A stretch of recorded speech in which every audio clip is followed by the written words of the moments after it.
Mga kababayan, mga kabarangay, ang inyong PIDEA ay hindi tumitigil upang ipatupad ang anti-drug law sa ating bansa. Ito ang sinumpaan naming tungkulin upang matugunan ang problema ng illegal na droga. Lubog po kaming maglilingkod sa inyo sa pamamagitan ng masigasig at pinalakas na anti-drug operation. Dito sa PIDEA Extreme ay matutunghayan natin ang kagitingan ng ating mga operatiba.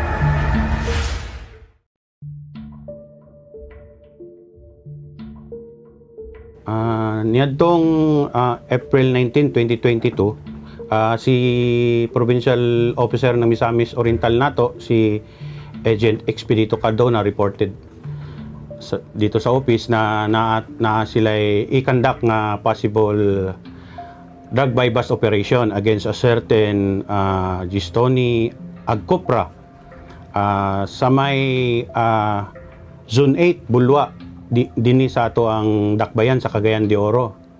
So likewise, we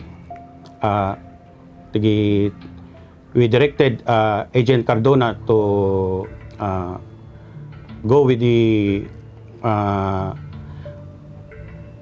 conduct of operation and inform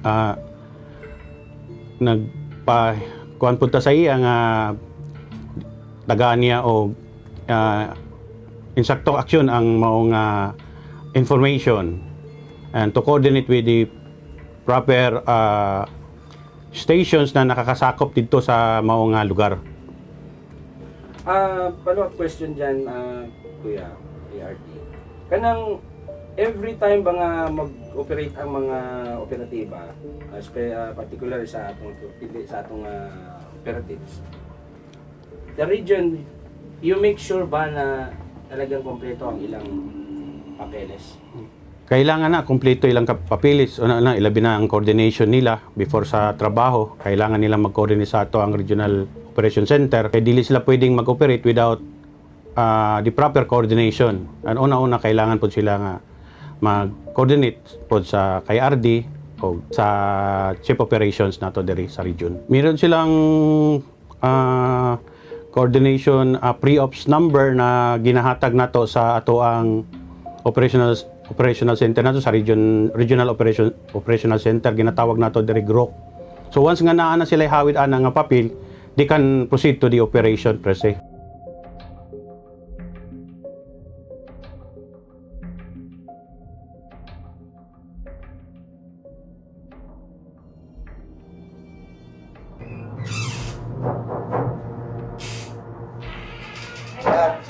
Ay, buntag sa ato. Ay, sige. Bye, lingkod. Sir. Sama na, bye. Nakoy report, sir, sa among akong amigo sa Bulo at Tapit. Yung pamaligya o kanang yang balay gamiton og suyupanan. Babay, lapit sa Bulwa. Sa Zone 8, sir, sa Lower Bulwa. Zone 8, Lower Bulwa. Tinoon na kay? Tinood na, sir, kay permit mo ko magpalit. So, kagan din tao diya? Dagan kayo, sir. Mangitain ko ang may picture sa iyang naong may skit sa balay para magbalik mo diri atong i-plaster ang detalye para ma-forward na to sa among provincial officer para matagaan ka o guidance pa. So yun, importante ang balay yun kay drug deal na ba na, so expect na nga dapat tao masiro na to. Sige, sir, kailang mag-picture ko sa iya o sa iyang balay. Sige, bye. Baliki ko mga tulog adlaw ikan karon. Naman siguro na tanan. Sige, sir. Sige, ingat kayo. Salamat. Sige, sir. Actually, this is a unified effort through po sa intensification ng barangay drug clearing program natin. I said unified effort through the community, yung local government units natin, at saka yung operatiba ng PDEA Misamis Oriental. After po natin na pinagtugpo yung mga information, we receive information kasi na this is a certain Tonton is engaged of selling illegal drugs, specifically Shabu at Zone 8, Bulwak, Cagayan de Oro City. At sinabi pa ng informant natin, we received that information, na ginagamit niya yung area niya bilang isang drug den. So after consummation ng buying, doon na ginagamit sa lugar ni alias Tonton yung paggamit ng illegal na droga. Under the directive of the Director General Wilkins Villanueva, yun nga, we intensify our barangay drug clearing effort. So dahil doon, nakuha natin yung information doon sa community. Way back 2 months ago. So after that, I immediately conduct give instruction to further validate this information. April 19, na-receive namin yung information again through a confidential informant. So that confidential informant is nagbigay siya ng magandang tip. In fact, nag-ano siya sa ahente natin na kaya niyang sabayan para bumili ng illegal na droga doon talaga sa bahay ni alias Tonton. And in fact, kaya rin niyang i-lead towards doon sa area kung saan ginagamit ang illegal na droga. That is why immediately I instructed the team leader of PDEA Misamis Oriental to conduct a possible bypass operation and entrapment operation for these illegal drug activities at Zone 8, Bulwak, Cagayan de Oro City.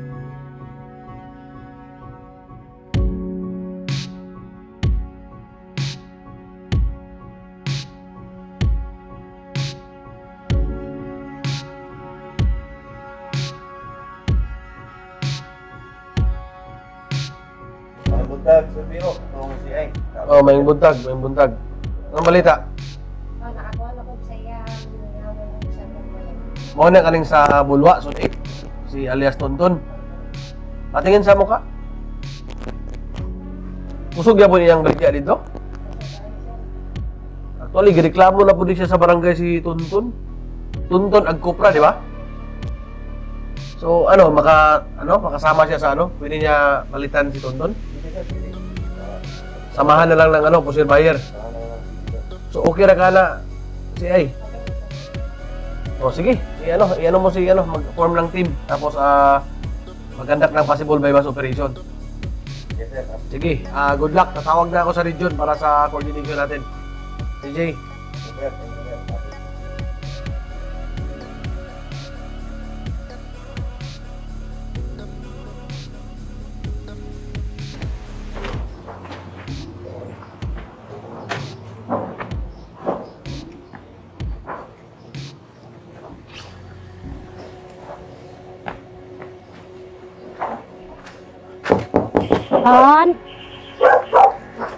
Ton. Ayun, sige tayo na to. Ay, may buntag niya. Yang nakaniya. Oo. Bakit? Ulit. Sure mo ka na. Sure mo ka. Sure na. Kasi tanong wala sa layo.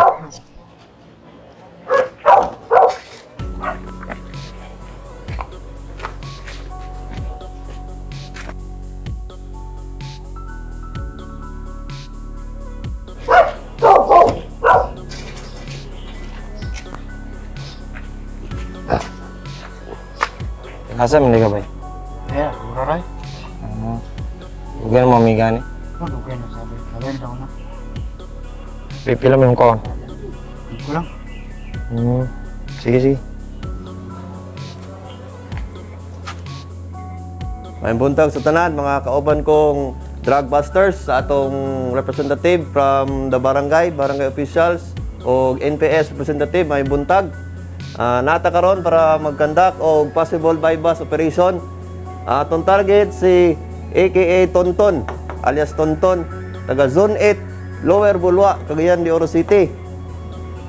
Ang atong PB, uban ang iyahang bypass money o ang atong confidential informant na karon aron mo kuyog sa tuwa sa pag-conduct og bypass operation o pag-dismantle sa usa ka balay suyupanan. Ang atong place of operation atong ipahigayon kini sa Zone 8 Lower Bulwa, Cagayan de Oro City. So team composition PO Apo, Baldovino, Almon, Pedro, Juana, Maria. So ang mahitabo, parking diri ang High East, naog ang confidential informant og PB padulong sa target. Naa kini mga more or less 50 metros ang kalayon. So, pag naog diri sulod ang CI uban ng PB. Pre-arrange signal nila, miss call.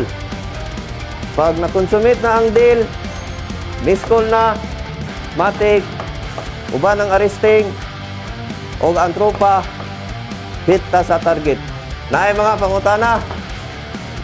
Pwede malaman kung ano yung suot ng target? White t-shirt, tapos black shorts. Ano pa? Tanong. More or less ilang taon dun sa area? Hostile ba yung area? May mga ano ba? Ano yung tips na sinabi ng informant? As per informant, sir, more or less 7 to 8 katao. Tapos ang lugar na to hostile kasi magkakamag-anak sila. Yes, sir. Yung pre-arrange signal natin, sir, miss call, sir, ng confidential informant. Pagbabayan, so yung PB. So, i-introduce na this guy. After that, i-introduce na doon kay Alex Control. Ano mo palagi, dapat all time, matuod ka sa transaction. Okay? So, wali, ikaw talaga mag-handle ng After that, i-lead mo yung tropa. O ano na yung positive na yung consumption ng may batch. Tapos na.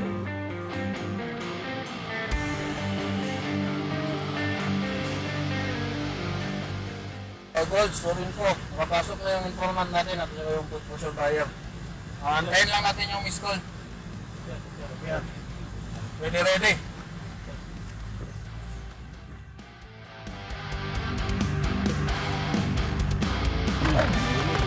Kayo, ano bayad ka naman?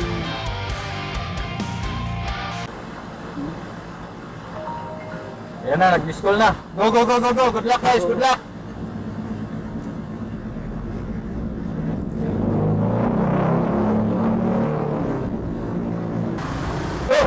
Go.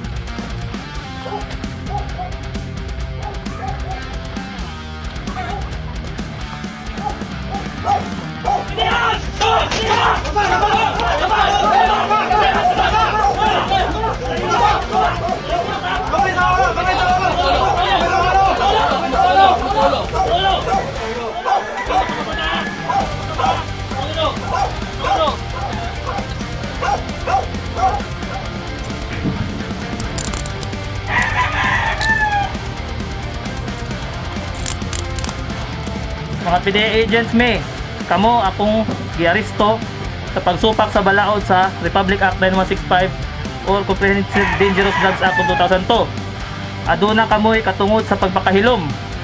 Bisan unsa inyong isulti, pwedeng gamiton batong kaninyo at tumbangan sa hukmanan sa balaod. Aduna kamoy katungod sa pagkuha sa inyong kaugalingong abogado.